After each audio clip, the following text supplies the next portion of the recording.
Bien, hoy vamos a continuar en este capítulo 4 del libro de los Hechos, que es un capítulo, todo este libro es apasionante, y aquí vamos a ver cómo se comporta la iglesia cuando hay una amenaza severa sobre todos sus miembros.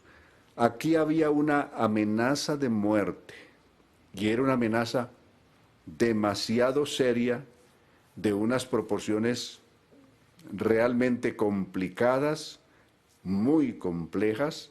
La amenaza que hay aquí, podemos compararla de alguna manera con la gran amenaza mundial que hay, y al estar amenazado la gente del mundo, estamos amenazados también nosotros, porque también estamos en el mundo. Si es una pandemia que ha venido para la humanidad, entonces es una pandemia que azota a todos los seres humanos. Al azotar a los seres humanos, el silogismo es, y nosotros somos humanos, entonces no estamos exentos de ella. Aquí tenemos un ejemplo maravilloso en la palabra de Dios. El verso 23, una vez que fueron puestos en libertad, ellos se fueron con los suyos y les contaron todo lo que los principales sacerdotes y los ancianos les habían dicho. Los versos precedentes nos cuentan en este capítulo 4 cómo el apóstol Pedro y Juan fueron inicialmente encarcelados por predicar en el nombre de Jesús la resurrección de entre los muertos. Y cómo los pusieron en la cárcel, cómo les quitaron las ropas, les rasgaron las ropas, cómo los azotaron con latigazos. Y ellos, en vez de sentirse atribulados por esto, estaban felices, gozosos de sufrir por la causa del Señor. La gente diría, oh, qué personas más extrañas estas. No eran sádicos, no eran masoquistas, eran personas que habían entregado su vida completamente al Señor. Y cualquier azote o castigo o rechazo que sufrieran por el nombre de Jesús, para ellos, en vez de ser un sufrimiento, era un motivo de darle gloria y alabanza al Señor, de que los tuviera por dignos de sufrir por la causa de su nombre. Y eso es lo que viene en los versos precedentes.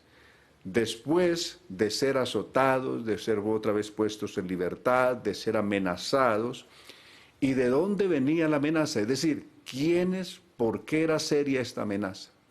Los que los amenazaron, los que los hicieron poner en la cárcel, los que los hicieron azotar, es el mismo Sanedrín, la misma autoridad que había condenado a muerte al Señor Jesús. Son los mismos, Anás, Caifás y todo el resto de líderes religiosos del pueblo, son los que los habían amenazado también a ellos. Es decir, no son personas que están amenazando por amenazar, sino que el ejemplo estaba dado, ya habían hecho condenar a muerte al Señor Jesús. Y esos mismos son los que los han amenazado.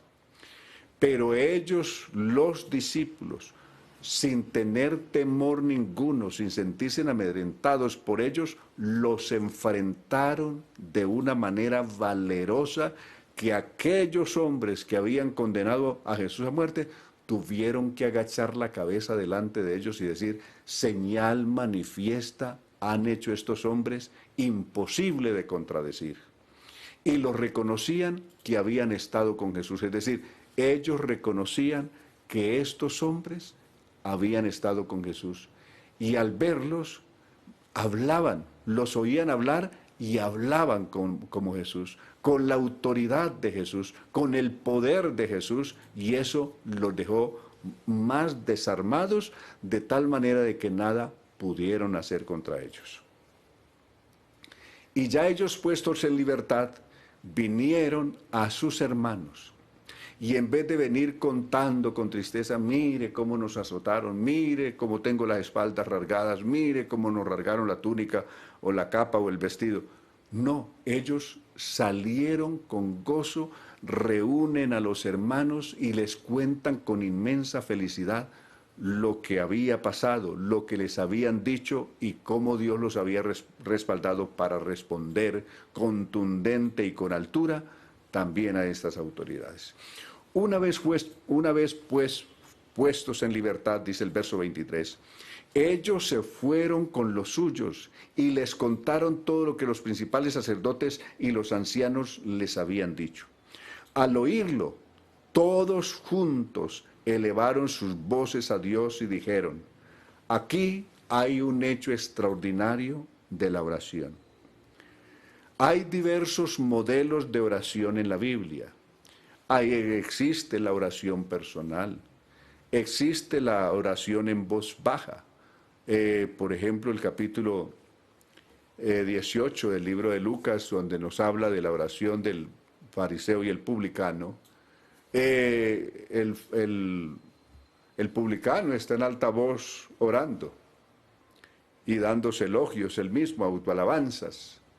En cambio el otro, el publicano, él no está dando gritos, no está orando en alta voz, está orando en voz baja y la oración que él hace es muy corta, pero sí muy persistente, y es: Dios, sé propicio a mi pecador.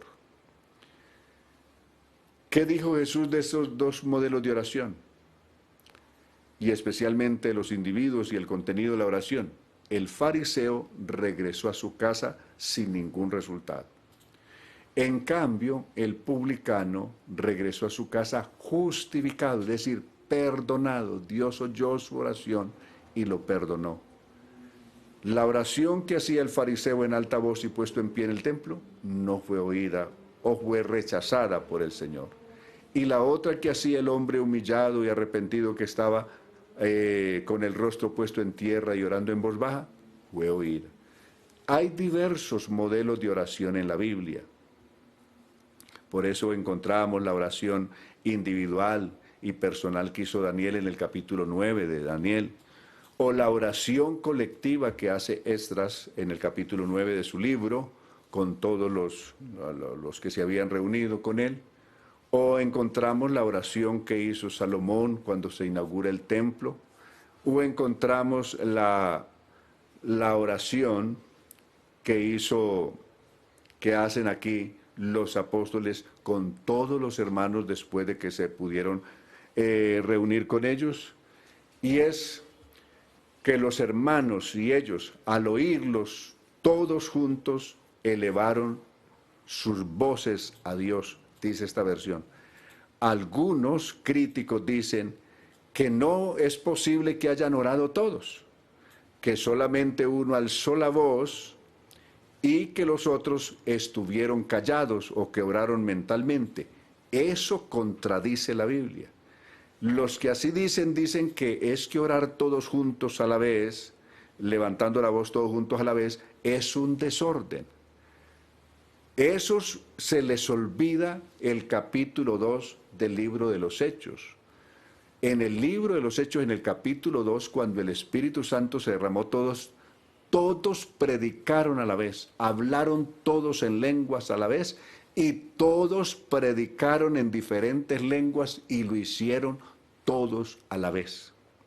No es que uno comenzó a predicar y cuando ese paró, no, esperemos que el otro, así los 120, no.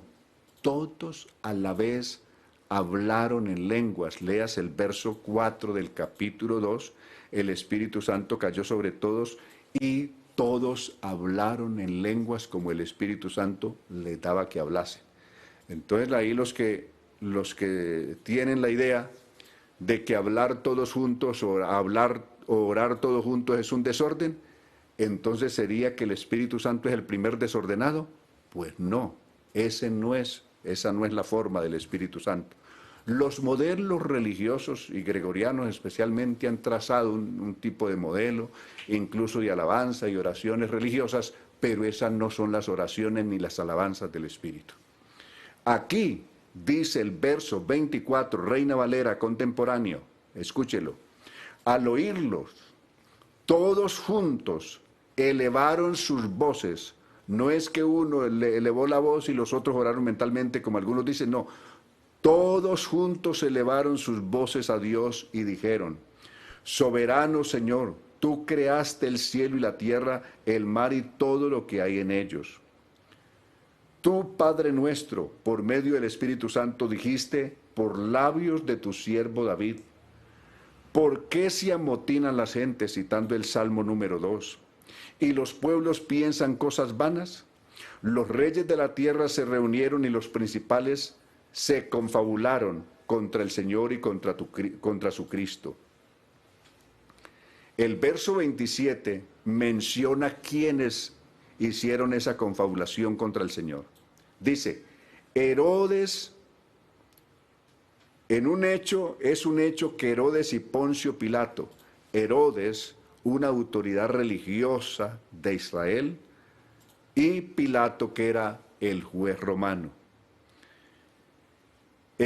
junto con los no judíos, es decir, con los gentiles, y con el pueblo de Israel, se reunieron en esta ciudad en contra de tu santo Hijo, en contra de tu Hijo ungido, Jesús, o el Cristo, para hacer todo lo que, por tu poder y por tu voluntad, había ya determinado que sucediera. Oh Señor, mira sus amenazas, verso 29, mira sus amenazas, y concede a estos siervos tuyos proclamar tu palabra sin ningún temor. ¿Qué están pidiendo a Dios? Que el Señor los llene de su Espíritu Santo, de su poder, de una manera tal que, a pesar de las amenazas, no le están pidiendo al Señor que por favor retire las amenazas, sino que a pesar de las amenazas, ellos prediquen la palabra de Dios sin temor, con toda valentía, con ese valor. Y ellos dicen: y entre tanto que nosotros predicamos tu palabra sin temor, entonces tú haces otra cosa. Verso 30, tú extiendes tu mano y permites que se hagan sanidades y señales y prodigios en el nombre de tu santo Hijo Jesús. He aquí lo maravilloso. Cuando invocamos con autoridad y con respaldo de Dios ese nombre de Jesús, es como si la mano misma del Señor se extendiera de nuevo y se posara sobre los enfermos, como ocurrió en su ministerio público, y los enfermos se sanan. Tanto en el Evangelio según San Mateo repetidas veces, pero citemos una de ellas, 14:28 en adelante, o San Mateo capítulo 3, del verso 23 en adelante, vamos a encontrar cómo Jesús hizo grandes sanidades, cómo la gente trajo sus enfermos a Jesús y cómo el Señor puso su mano sobre ellos o permitió que ellos lo tocaran, y todos los que Él tocó o los que lo tocaron a Él fueron sanos. Lo mismo están pidiendo ahora los discípulos, que esto que Él hizo en su ministerio público no ha desaparecido. Están diciendo: esto no ha desaparecido. Cuando predicamos la palabra de Dios con valentía, sin temor, entonces Dios extiende su mano y hace señales, maravillas, prodigios y milagros en el nombre de Jesús. Cuando terminaron de orar, el lugar donde estaban congregados se sacudió y todos fueron llenos del Espíritu Santo y proclamaban la palabra del Señor sin ningún temor. Aquí hay un hecho especial, este terremoto o este temblor que hubo allí. Recordemos que cuando Cristo moría en la cruz del Calvario, según San Mateo 27, la tierra tembló. Cuando Cristo murió, la tierra tembló y hasta las rocas se partieron. Recordemos otro hecho que ocurre también en este mismo libro, en el libro de los Hechos. En el capítulo 16, versos 25 en adelante, el apóstol Pablo y Silas están prisioneros en Filipo, tienen los pies y las manos amarradas, están en el calabozo de mayor seguridad, es decir, en el más adentro, están en una cárcel cerrada por causa de predicar el Evangelio y el nombre del Señor, y recuerde que tenían las espaldas rasgadas porque los habían azotado, y mientras cantaban himnos al Señor y oraban, ese lugar donde estaban tembló, y tembló tan poderosamente que las puertas de aquella cárcel se abrieron, las cadenas y los grillos se rompieron o se soltaron o se abrieron, y todos quedaron en libertad aquella noche que se convierte el carcelero al Señor y posteriormente se bautiza con toda su familia, como lo veremos más adelante. Entonces, ese mismo hecho se repite aquí. El lugar donde estaban, aquella vez tembló esa cárcel de Filipo. Tal vez el resto de la ciudad no sintió ningún temblor, pero tembló la cárcel, tembló el lugar donde era necesario que temblara y donde Dios envió su gloria y su poder para liberar a los suyos. Esta vez tembló el lugar donde los discípulos estaban orando. Tal vez no tembló en el resto de la ciudad, pero tembló aquí, y cuando tembló era señal que la gloria y la presencia del Espíritu Santo había llegado, pues todos fueron llenos del Espíritu Santo. Siempre que el Espíritu Santo se manifiesta, alguna señal física, algún evento físico ocurre. El capítulo 2 del libro de los Hechos nos dijo que cuando se derramó el Espíritu Santo, lenguas de fuego se asentaron sobre cada uno. Pero antes de hablar de las lenguas de fuego dice que un viento poderoso y un estruendo tremendo se sintió. Ese sí lo escucharon en toda la ciudad, el estruendo. El viento también lo sintieron los que no eran creyentes.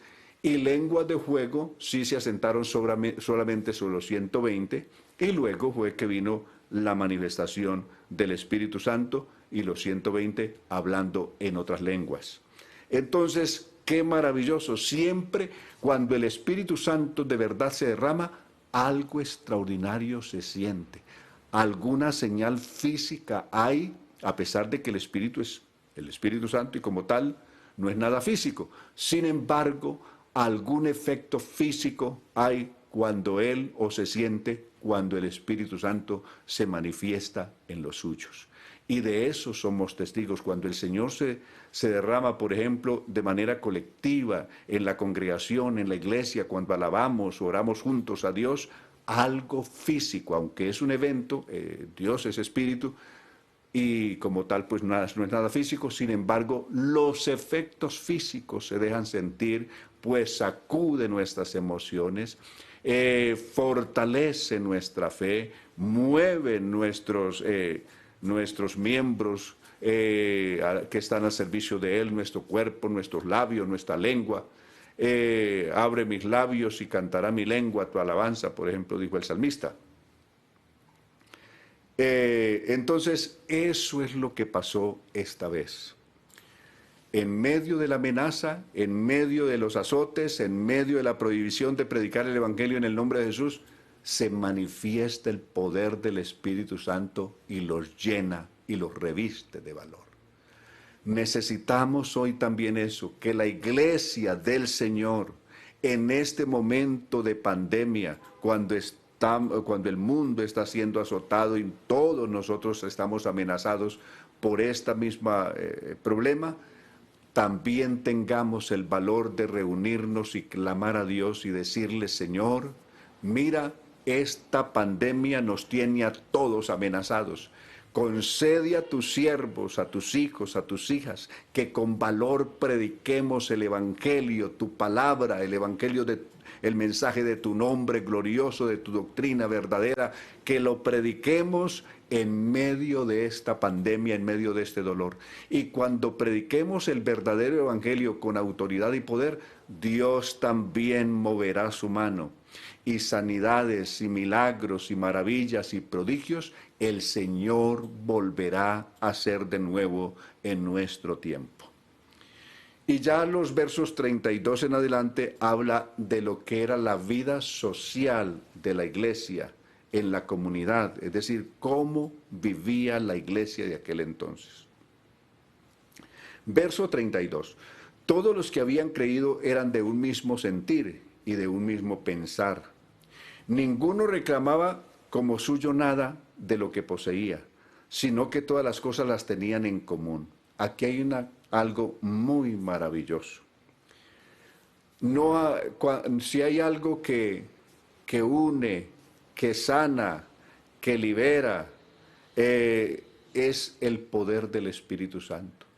Cuando el Espíritu Santo se derrama y controla nuestras vidas, no hay resentimientos, no hay envidias, no hay egoísmos, no hay odios, no hay reclamos de nada, no hay tacañería en el corazón, no.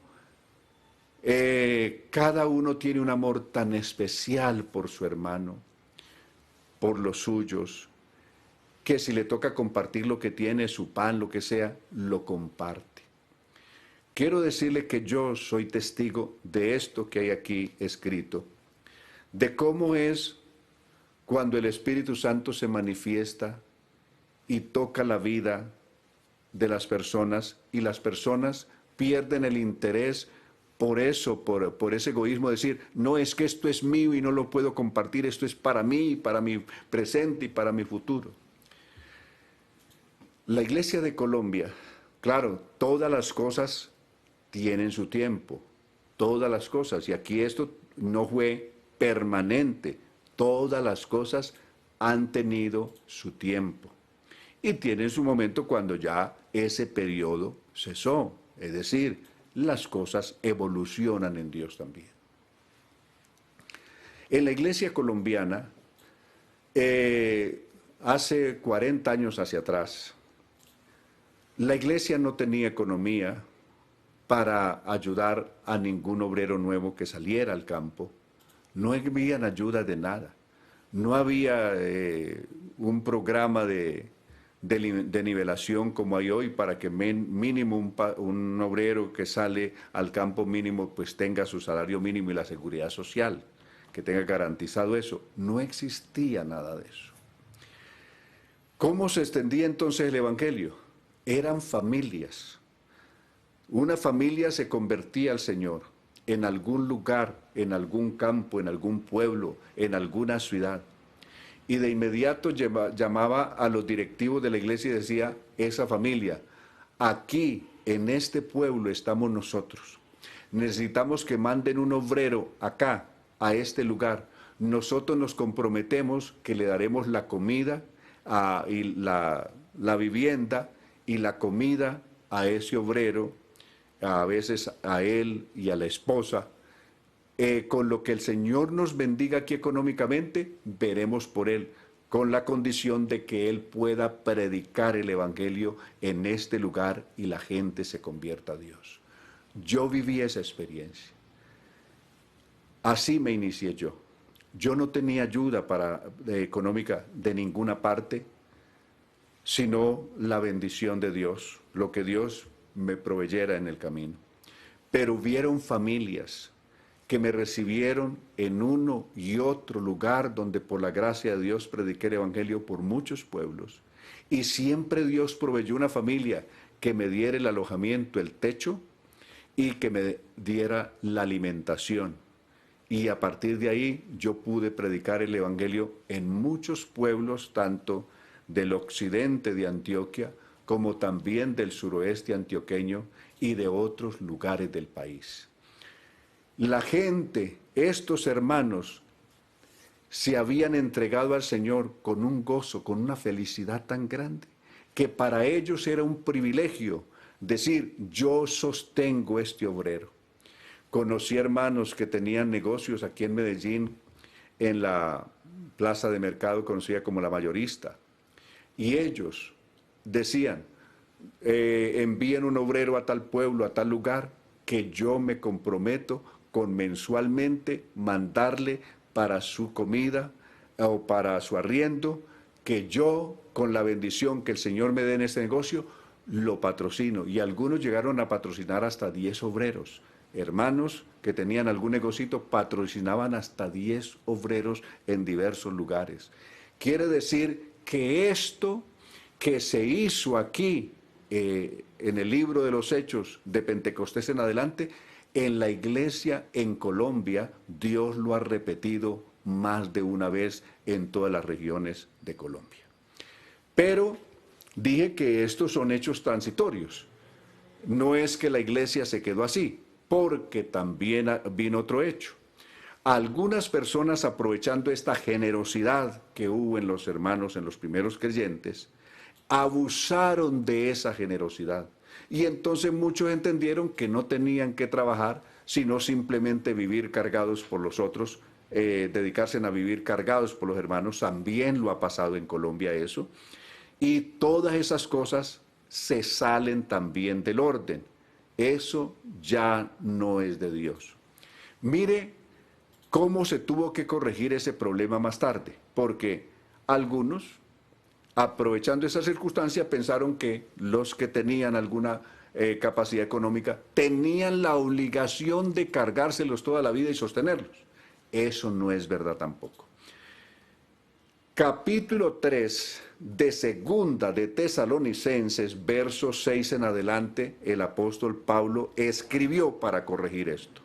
Hermanos, en el nombre de nuestro Señor Jesucristo les ordenamos, note, es una orden apostólica, que se aparten de todo hermano que viva desordenadamente y no siga las enseñanzas que ustedes recibieron de nosotros, porque algunos incluso vivían sin temor de Dios, vivían una vida desordenada y decían que los hermanos tenían la obligación de seguírselos cargando porque si no, no eran cristianos. Es decir, les hacían ese chantaje. Si usted no me sigue sosteniendo, entonces usted no es verdadero cristiano.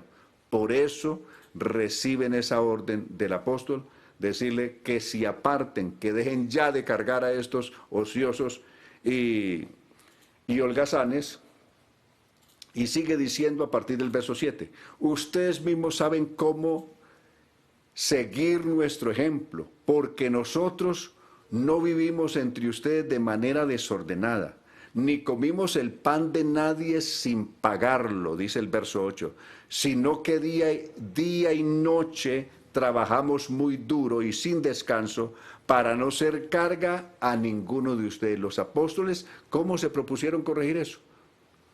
Cambiando las cosas, no cargándole la carga a los hermanos, sino trabajando ellos mismos para no ser una carga gravosa a los hermanos de la congregación. Verso 9, no es que no tuviéramos derecho de hacerlo, es decir, pudieran decirle, hermanos, por favor, mientras nosotros predicamos, ustedes nos colaboran económicamente. No, aunque tenían ese derecho, no hicieron uso de él, sino que quisimos darles un buen ejemplo a seguir. Cuando estábamos con ustedes también les ordenamos esto. Si alguno no quiere trabajar, que tampoco coma. Ese que solamente quiere vivir cargado por los demás, hecho completamente un zángano, dice, ese que no trabaja, que tampoco coma, dice el verso 10 de 2 de Tesalonicenses 3. Verso 11, y es que nos hemos enterado de que algunos de ustedes viven desordenadamente y no trabajan en nada y se entrometen en lo ajeno. A tales personas les ordenamos y exhortamos por nuestro Señor Jesucristo que simplemente se pongan a trabajar y que se ganen su propio pan. Es decir, aquí son órdenes concretas, se corrige. Los discípulos primeros creyentes de muy buen corazón, en ese gozo, en esa cofradía, que despertó el verse juntos teniendo una misma fe, llenos del Espíritu Santo, viendo milagros y sanidades por todas partes, pues lo hicieron bien. En medio de ese gozo vendieron muchos, no que todos, muchos vendieron sus propiedades.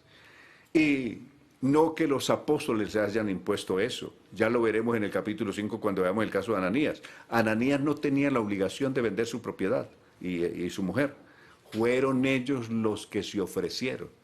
No que les hayan impuesto eso. Los apóstoles no impusieron eso, que todos tenían que vender sus propiedades y traer el dinero de todo lo vendido. No, lo hicieron los que sintieron de corazón hacer esto para ayudar a sus hermanos, como un asunto social. No como una orden espiritual, sino más bien un asunto social.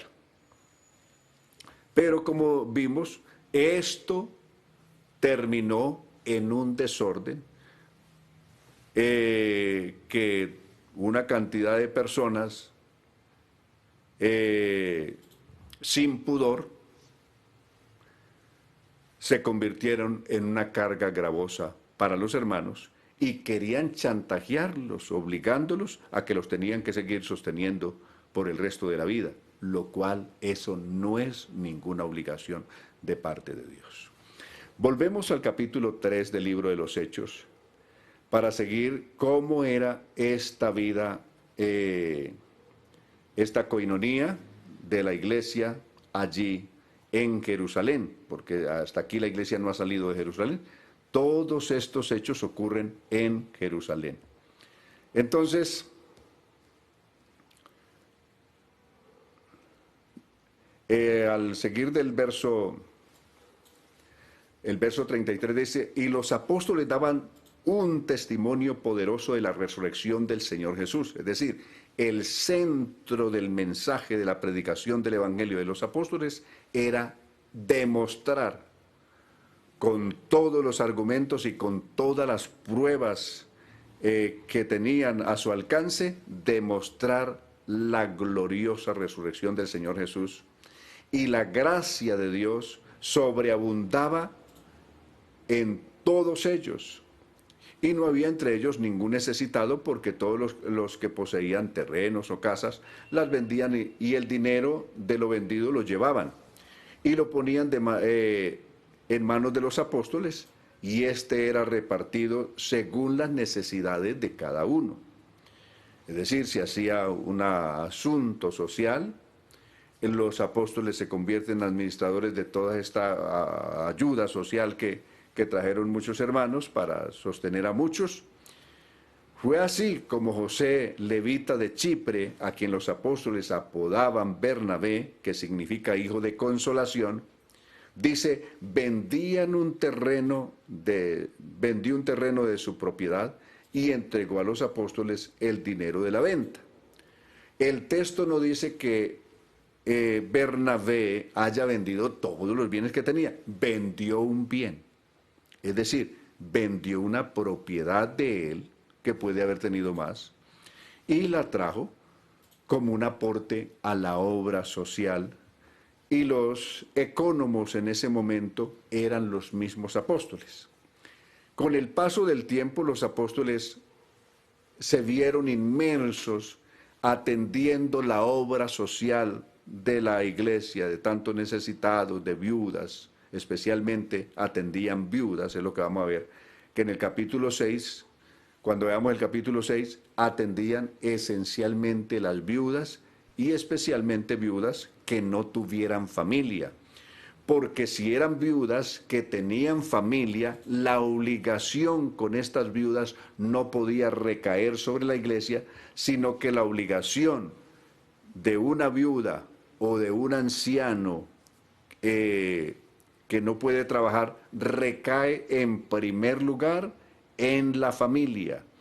Primera de Timoteo, el capítulo 5. Veamos, ¿quiénes son los que según Dios deben de responder por la viuda anciana o por los huérfanos o por los ancianos de alguna manera desprotegidos socialmente? ¿Quiénes deben de responder? Verso 3 del capítulo 5 de Primera de Timoteo. ¿En quién recae la obligación en primer lugar? Honra a las viudas que de verdad son viudas. Verso 3 de Primera de Timoteo 5. Pero si alguna viuda tiene hijos o nietos, estos deben de aprender primero a ser piadosos para con su propia familia y a recompensar a sus padres, porque ante Dios esto es bueno y agradable. La primera obligación con una persona mayor o desprotegida en salud económicamente es su propia familia. Verso 5. La viuda que en verdad es viuda y que se ha quedado sola, espera en Dios y noche y día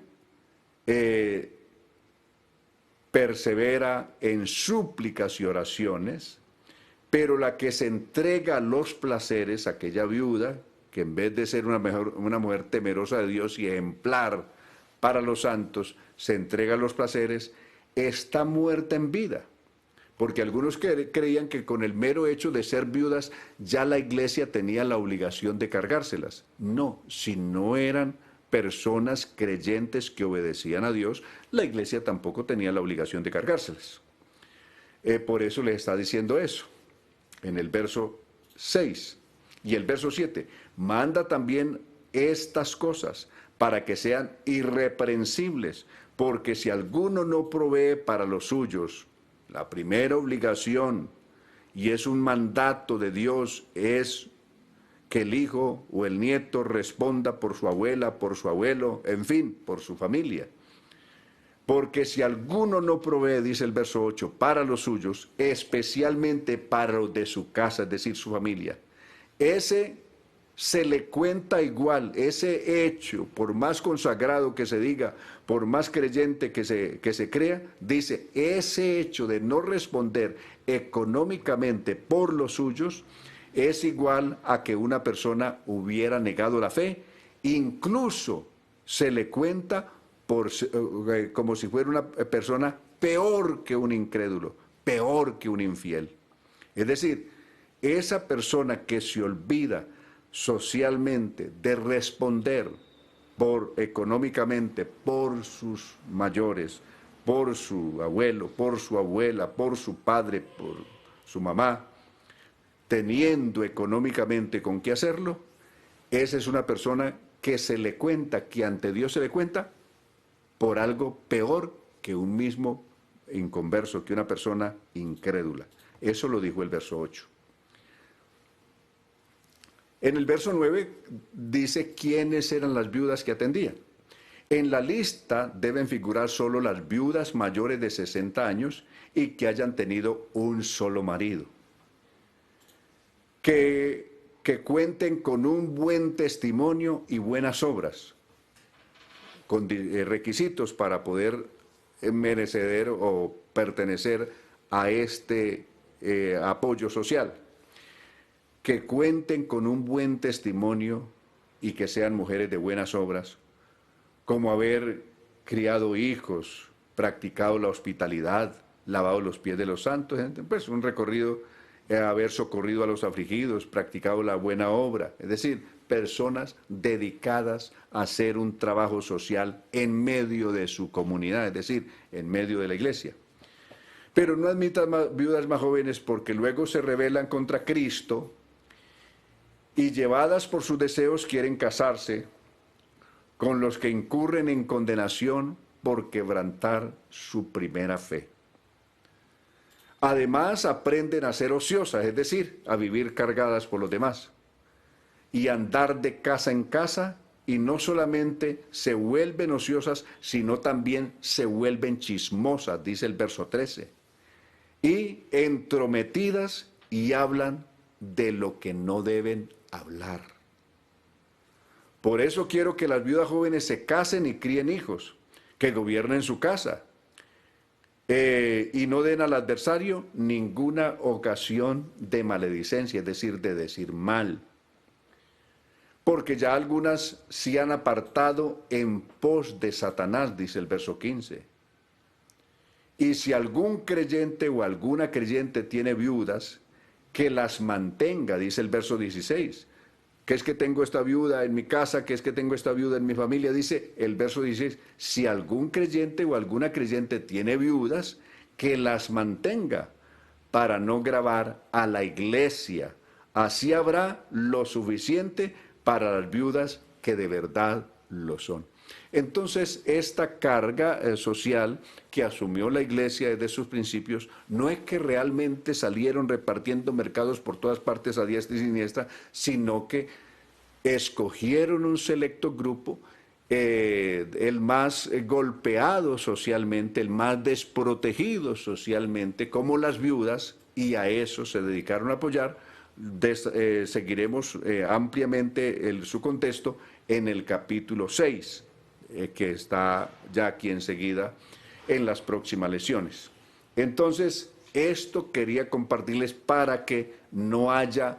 Algunos han sacado este pasaje de Hechos de su contexto y han hecho una cosa que no es realmente conforme al orden de Dios y han creado un desorden o simplemente han buscado poner en la carga de los hermanos que tengan alguna capacidad económica algo, una carga gravosa y pesada que realmente no se las puso Dios. Entonces, cerramos este capítulo 4 con esto y dice, fue así como José, levita de Chipre, en fin, ya el capítulo 5 del libro de Hechos nos va a presentar un ejemplo tremendo ¿de qué? Cuando a Dios se promete algo, hay que cumplirlo. Los apóstoles no llamaron a este hombre Ananías y a su mujer Zafira y le dijeron, mire, usted tiene que vender su propiedad y traer todo el dinero, absolutamente todo aquí. Ellos no le dijeron. Ellos fueron los dos, que fueron y se presentaron delante de los apóstoles y dijeron, nosotros tenemos una propiedad y el día que la vendamos, absolutamente todo lo que nos den por esa propiedad, es 100% lo vamos a traer y lo vamos a poner a los pies de los apóstoles, es decir, a ustedes como ecónomos, para que lo repartan según la necesidad social que haya en la iglesia. Eso fue un asunto espontáneo de ellos. Pedro, Juan, ningún apóstol dijo, mira, Ananías, ve y vende esa propiedad y todo lo que venda, todo lo que te den por ella lo traes aquí. No, no. Eso fue un asunto de ellos. Los que se enlazaron o se amarraron con sus palabras fueron ellos. Por eso, mucha atención, a Dios no le podemos decir mentiras. Seamos muy responsables cuando a Dios hagamos promesas, seamos bien responsables con ellas. Veremos esto en la lección del próximo lunes en la voluntad del Señor, que vamos a estudiar el capítulo 5 del libro de los Hechos, que comienza con este episodio que se presentó con Ananías y Zafira, que terminó con 2 muertos.